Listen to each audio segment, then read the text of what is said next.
जी अस्सलाम वालेकुम, क्या हाल है? सब लोग खैरियत से हैं। इद्दत में निकाह का फैसला इमरान खान साहब और बुशरा बीबी के खिलाफ आ गया और इस पे पार्टी खासी नाराज़ है, बल्कि खासी परेशान है। और इमरान खान साहब की तरफ से ठीक ठाक डंडा करवाया जा रहा है पार्टी को। ये क्यों हो रहा है, ये हम आपको पूरी तफसील के साथ आज की वीलॉग में बताएंगे। और एक आम शहरी ने एक दरख्वास्त दे दी सुप्रीम कोर्ट ऑफ पाकिस्तान में कि जनाब बल्ले का निशान पाकिस्तान तहरीक इंसाफ को वापस किया जाए। ये आम शहरी कहाँ से आ गया, पार्टी क्यों सोई हुई है, ये भी हम आपको आज के वीलॉग में बताएंगे। और मखसूस नशीद से पाकिस्तान तहरीक इंसाफ की उसका फैसला आज भी नहीं हो सका और अब ये फैसला कब होगा और ये ऊँट किस करवट बैठता हुआ नजर आ रहा है, ये भी हम आपको पूरी तफसील के साथ आज के वीलॉग में बताएंगे। लेकिन वीलॉग की तरफ जाने से पहले मेरी आपसे रिक्वेस्ट है कि आपने अगर चैनल को अभी तक सब्सक्राइब नहीं किया तो मेहरबानी करके इसे सब्सक्राइब भी करें और ये जो बेल आइकन है इसको भी प्रेस करें ताकि नोटिफिकेशन आपको आता रहे। और यही वो सपोर्ट है, यही वो फेवर है जो आप हमारी कर सकते हैं। आपको इद्दत में निकाह के केस की बैकग्राउंड यकीनन पता होगी कि इमरान खान साहब और बुशरा बीबी ने 2018 में एक निकाह किया था और वो उसकी जो तारीख बनती है वो 2017 31 दिसंबर या 1 जनवरी 2018 बनती है। और उस वक्त तक बुशरा बीबी की इद्दत पूरी नहीं हुई थी क्योंकि जो उनके कागजात हैं तलाक के वो 14 नवंबर के हैं। लिहाजा अगर 14 नवंबर को देखा जाए फिर उसके बाद दिसंबर को देखा जाए तो उनकी इद्दत पूरी नहीं हुई थी। और इस दौरान उन्होंने निकाह कर लिया और निकाह जब हो गया तो उसके बाद पता चला कि ये तो इद्दत पूरी नहीं हुई और ये हमने जुर्म कर दिया, गलती कर दी।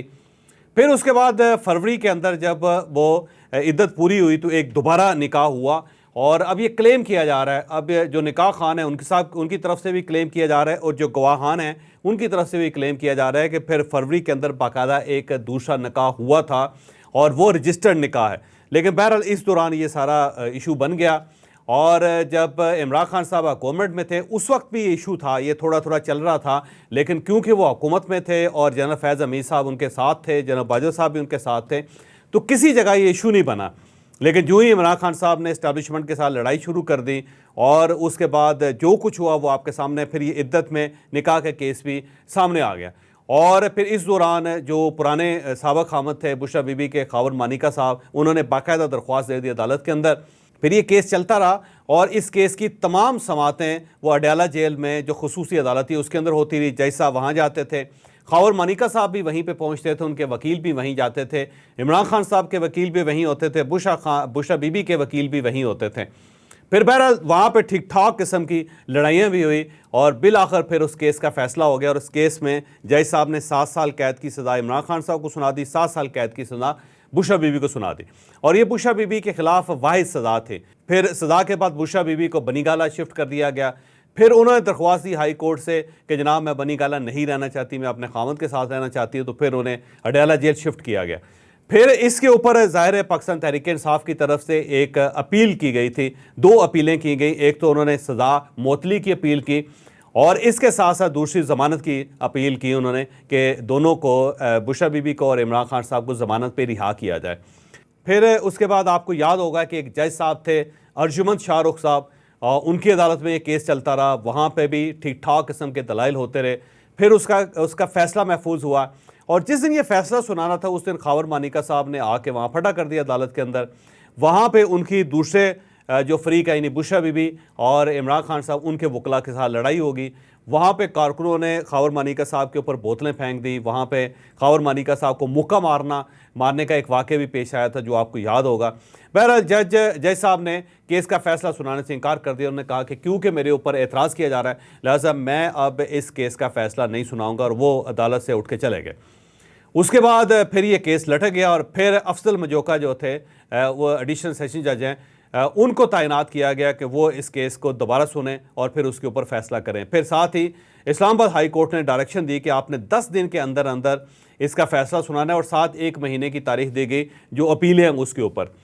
तो 10 दिन के अंदर अंदर अफजल मजोका साहब ने यह सारा केस सुना और केस सुनने के बाद 25 जून को इसकी जो फैसला था वो महफूज कर लिया और 27 जून का कहा गया था कि इस फैसले को सुनाया जाएगा। तो आज 27 जून था और 3 बजे फिर इस फैसले को रिलीज़ कर दिया गया और उसमें जो अफजल मजोका साहब जज साहब हैं उनका ये करार देना है कि इसमें इमरान खान साहब और बुशरा बीबी की ना तो ज़मानत बनती है और ना इनकी सज़ा मुअत्तल हो सकती है, क्योंकि जो पीछे केसेस इस टाइप के चले हैं उसमें एक भी प्रेसिडेंट नहीं है जिसमें मुलज़म या मुलज़मा की ज़मानत हुई हो या फिर उनकी सज़ा मुअत्तल हुई हो। लिहाजा सज़ा मुअत्तली की जो अपील थी उसको मुस्तरद कर दिया गया। यूँ दोनों 7-7 साल के लिए मुजरम डिक्लेयर कर दिए गए।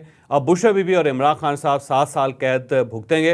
हाँ, बस एक रेमेडी है कि हाई कोर्ट चले जाएं और हाई कोर्ट जो है इस सज़ा को मुअत्तल कर दे, या जज अफजल मुजोका साहब का जो फैसला है उसको वो मुस्तरद कर दे, और यूँ इमरान खान साहब और बुशरा बीबी को रिलीफ मिल सकता है। मेरा ज़ाती ख्याल ये था कि इस फैसले में शायद बुशरा बीबी को रिलीफ मिल जाए और इमरान खान साहब शायद जेल के अंदर रहें, लेकिन फ़ैसला जो है वो मेरी एक्सपेक्टेशन के भी ख़िलाफ़ आया और अब ज़ाहिर पाकिस्तान तहरीक इंसाफ इस फैसले के लिए तैयार नहीं थी।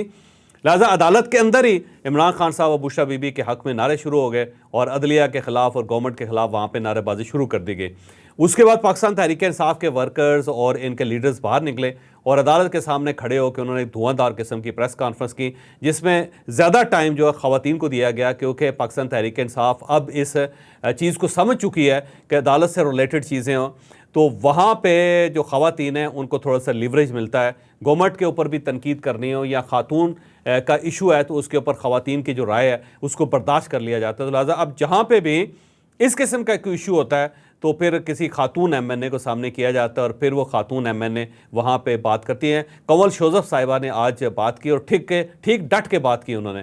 फिर उसके बाद उमर अयूब साहब ने भी गुफ्तगू की और उन्होंने कहा जी अब एक लंबी तहरीक चलाई जाएगी और बताया जाएगा कि इमरान खान और बुशरा बीबी के साथ किस तरह ज़्यादती है। तो वहाँ पे अदालत के सामने जो उस वक्त कारकुन खड़े थे उन्होंने सड़क बंद कर दी। सड़क बंद करने के बाद उन्होंने अदालत के ख़िलाफ़ जज साहब के फ़ैसले के ख़िलाफ़ मुशायरा भी किया, वहाँ पे नारेबाजी भी की गई और उन नारों के ज़रिए उन्होंने पूरे पाकिस्तान को ये बताने की कोशिश की कि बुशरा बीबी और इमरान खान साहब दोनों बेगुनाह हैं और उनको बेगुनाही की सज़ा दी गई। फिर इस दौरान जो उलमा कराम वाबस्ता हैं पाकिस्तान तहरीक इंसाफ के साथ, उन्होंने एक प्रेस टॉक भी की और उसके अंदर उन्होंने ये बताया कि ये फ़ैसला गलत है और जो खातून की गवाही होती है वो काफ़ी होती है कि उनकी इद्दत पूरी हो चुकी है। लिहाजा जो शरी इसका पहलू है उसको अदालत ने या कानून ने गलत लिया है। तो ये भी हुआ, लेकिन इसके बावजूद फ़ैसला है। अब जो पाकिस्तान तहरीक इंसाफ है वो इस फैसले के ख़िलाफ़ इस्लामाबाद हाई कोर्ट से रब्ता करेगी और उससे पहले एक स्ट्रेटजी ये बनाई गई है कि अब इस्लामाबाद हाई कोर्ट के ऊपर प्रेशर डाला जाए, इतना प्रेशर डाला जाए कि कोई भी जज जो इस केस को ले उसके पास जो उसके अंदर जुर्रत ना हो कि वो इमरान खान साहब और बुशरा बीबी के ख़िलाफ़ फ़ैसला दे सके। तो अब इस के अंदर एक नया सिनेरियो आया और वो नया सिनेरियो ये है कि पाकिस्तान तहरीक इंसाफ ठीक ठाक अदालतों के ऊपर प्रेशर डालेगी ताकि वो दबाव के अंदर आएँ और ये फ़ैसला इमरान खान साहब और बुशरा बीबी के फेवर में आ सके। फिर इमरान खान साहब से आज उनके कुछ लोग मिले भी और उन्होंने ये बताया कि ये फ़ैसला इस नौयत का है। तो इमरान खान साहब इस बात पे भी खासे नाराज़ हैं और उनका ख्याल ये है कि उनके केस ठीक नहीं लड़े जा रहे और उनको मेरिट पे नहीं लड़ा जा रहा। और जबकि पाकिस्तान तहरीक इंसाफ के बाकी जो पुराने लीडर्स हैं उनका भी ये कहना है कि इमरान खान साहब को रिलीफ दिलवाने के लिए या इमरान खान साहब को रिलीज़ करवाने के लिए पार्टी की कारकर्दगी बहुत पुअर है। मैं कल रात आपको बता चुका हूँ कि इमरान खान साहब की पार्टी के अंदर रिफ्ट आ चुकी है और 21 के करीब उनके एमएनएज हैं जिन्होंने अलग ग्रुप बनाने का फैसला किया है। अब उनकी तादाद 27 हो चुकी है। 27 ऐसे लोग हैं जो एक अलग ग्रुप बना के बाकायदा इन लोगों के ख़िलाफ़ प्रेशर पैदा करने की कोशिश करेंगे जो इस वक्त पार्टी के जो मेन ओहदों के ऊपर काबज़ हैं, जिसमें गौहर खान भी शामिल है, जिसके अंदर उमर अयूब साहब भी शामिल हैं, जिसके अंदर इनकी जो वकला की टीम है वो भी शामिल है। तो ये जो लोग हैं, शहरियार अफरीदी है, अली मोहम्मद ख़ान है और इसके अलावा शानदाना गुलजार साहब हैं, असद कैसर हैं, वो तमाम लोग जो पाकिस्तान तहरीक इंसाफ के इक़्तिदार के दिनों में पार्टी के साथ थे और जिन्होंने सख्तियाँ बर्दाश्त की, वो सब अब एक अलग साइड पे खड़े होकर वो मामलात को अपने कंट्रोल में लेना चाहते हैं। अब उनकी कोशिश है कि वो इमरान खान साहब से मुलाकात करें और मुलाकात करने के बाद उनको समझाएं कि जनाब बाहर बहुत कुछ हो रहा है और आप अपनी आंखें खोलें बजाय इसके कि आपकी आंखें इस तरह बंद रहें और आप जेल के अंदर रहें और पार्टी बाहर से आलमोस्ट फ़ारिग करती जाए। तो इमरान खान साहब जो उनको समझाने की कोशिश पार्टी के अंदर से कुछ लोग करेंगे। बहरहाल अब नया फ़ैसला ये हुआ है कि अब एक बाकायदा कंपेन चलाई जाएगी, उस कंपेन में आवाम को मोबिलाइज़ किया जाएगा, फिर वकला जो हैं उनकी टीम तब्दील की जाएगी और प्रोफेशनल वकला लिए जाएंगे और वो प्रोफेशनली केस को लड़ेंगे बजाय इसके कि वो जज्बाती तकरीरें करके अदालतों से बाहर आ जाएं, क्योंकि ये जो फ़ैसला है इसने बहुत सारे नए पंडोरा बॉक्स खोल दें। बल्कि जज साहब ने एक मोहम्मद रियाज बनाम सरकार एक फ़ैसले का हवाला भी दिया है जिसके अंदर ये लिखा गया है कि ज़मानत जो है अंडर ट्रायल मुलज़म का हक होता है, सज़ा याफ्ता जो मुलज़म होता है उसकी ज़मानत नहीं हो सकती। साथ उन्होंने बाकायदा एक फ़ैसला भी कोट किया है और इस फैसले के बारे में वकला को पता नहीं था इससे पहले। बहरहाल जो दूसरा केस है पाकिस्तान तहरीक इंसाफ का मखसूस सीटों का केस है, ये केस भी पीर 1 जुलाई तक मुलतवी हो चुका है। लेकिन आज जो सवाल उठाए गए इलेक्शन कमीशन के वकील के सामने वो बड़े दिलचस्प थे। वकील साहब से ये पूछा गया कि आप ये बताएं कि क्या किसी पार्टी ने मखसूस सीटों की फहरिस्त जमा करवाई थी, पाकिस्तान तहरीक इंसाफ या सुन्नी इत्तेहाद कौंसिल ने? तो वकील साहब ने कहा कि पाकिस्तान तहरीक इंसाफ ने जमा करवाई थी, लेकिन सुन्नी इत्तेहाद कौंसिल ने कोई फहरिस्त जमा नहीं करवाई थी। फिर ये पूछा गया कि क्या सुन्नी इत्तेहाद कौंसिल ने कोई सीट हासिल की थी? तो वकील साहब का जवाब था कि उन्होंने कोई सीट हासिल नहीं की और मखसूस सीटों के लिए पार्टी का जनरल सीट के में पे इलेक्ट होना ज़रूरी है, लेकिन क्योंकि किसी ऐवान में उनकी कोई जनरल सीट नहीं थी तो अब उन्हें मखसूस सीटें नहीं मिल सकती। दूसरा, उन्होंने मखसूस सीटों की कोई फहरिस्त भी जमा नहीं करवाई थी, बल्कि जो उनके सदर हैं उस पार्टी सुन्नी इत्तेहाद कौंसिल के साहबजादा रज़ा साहब, उन्होंने जो कागजात जमा करवाए थे उसके अंदर उन्होंने अपने आप को सुन्नी इत्तेहाद कौंसिल और साथ पीटीआई नज़रियाती का उन्होंने अपने आप को उम्मीदवार डिक्लेयर किया था। और नज़रियाती जो एक प्रॉपर एक अलग पार्टी है जिसका मर्जर हो रहा था ज़ाहिर पाकिस्तान तहरीक इंसाफ के साथ, लेकिन वो मर्जर हो नहीं सका था। तो वहाँ पे उनके जो कागजात हैं उनके अंदर भी कन्फ्यूजन मौजूद है। तो बहरहाल आज जो कार्रवाई हुई उसमें ज़ाहिर है समाअत मुकम्मल नहीं हो सकी, इसलिए 1 जुलाई को तारीख दी गई।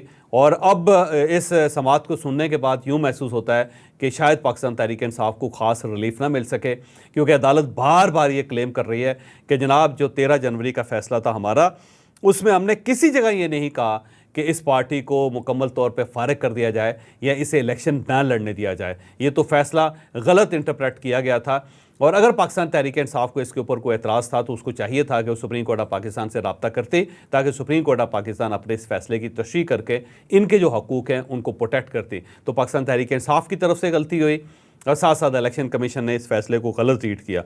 तो मुझे यूँ महसूस होता है कि हो सकता है कि वो जो पुराना फ़ैसला 13 जनवरी का है उसका हवाला दिया जाए कि उसकी तशरीह गलत हुई है, हमने पार्टी के ऊपर पाबंदी नहीं लगाई, पार्टी मौजूद है, बल्ले का निशान जो है इनका हक है, लेकिन उन्हें इंट्रा पार्टी इलेक्शन करवाने पड़ेंगे प्रॉपर अपने आइन के मुताबिक। जो ही आइन के मुताबिक प्रॉपर इलेक्शंस हो जाते हैं तो फिर ये बल्ले का निशान वापस मिल जाएगा।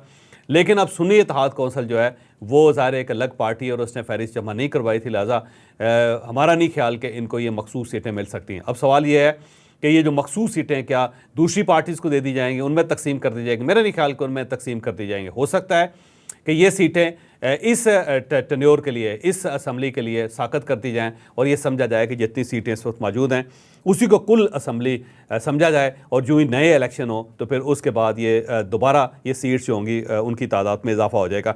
इस किस्म का हल ही हो सकता है, इसके अलावा कोई और हल मुझे सरदस्त नज़र नहीं आ रहा। आज एक आम शहरी जिनका नाम इंजीनियर काजी मोहम्मद सलीम है, उन्होंने सुप्रीम कोर्ट ऑफ पाकिस्तान में 184(3) के तहत एक पटिशन जमा करवा दी। उन्होंने कहा जी बल्ले का निशान पाकिस्तान तहरीक इंसाफ को मिलना चाहिए और इन्हें मखसूस सीटें भी मिलनी चाहिए। अब ये शहरी जो है आम शहरी इंजीनियर काजी मोहम्मद सलीम साहब कौन है और क्या इनका ताल्लुक़ पाकिस्तान तहरीक इंसाफ के साथ है? और अगर इनका ताल्लुक़ पाकिस्तान तहरीक इंसाफ के साथ नहीं है तो फिर पाकिस्तान तहरीक इंसाफ की टलियाँ बज जानी चाहिए, घंटियाँ बजनी चाहिए। उन्हें ये महसूस कर लेना चाहिए कि उनके ख़िलाफ़ कोई एक और साजिश भी तैयार हो रही है और उसमें हो सकता है जो रहस्य है कंबल है इनके वो भी चोरी हो जाएँ।